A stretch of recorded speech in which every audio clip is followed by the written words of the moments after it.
na dia mbola zazaho nefa haritsaina sady mahalala maino ny tantara ny fiainana tsy mora tsy maintsy misy banga ny fadina kosa ny misarika saranga ny masoandro milaza na lalako fa misy anjara hoay ao aminy ny tarany nataony io nanerana isambaravarana tsy nisy natao ifidely tsikiny na ny angarana tsy omeny ny azavana tolony tsy azo ferana sy anampataperana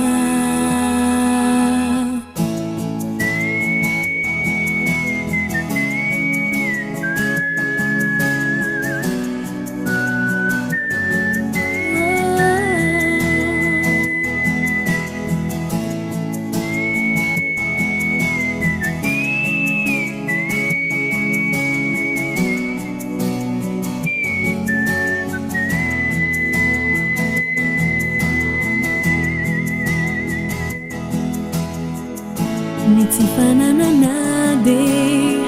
fahavalo tsy voafefy tonga isanandro andrerika ny resy fa ny fanantenana sy molo iainanady isy mamely rery delo iray ambony fona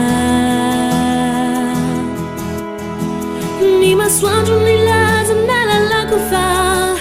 misy anjara hoay ao aminy ny tarany nataony io nanerana isambaravarana sy nisy natao ifidiny tsikiny na ny angarana tsy omeny ny azavana tolony tsy azo ferana sy anampataperana ny masoandro nilaza na lalako fa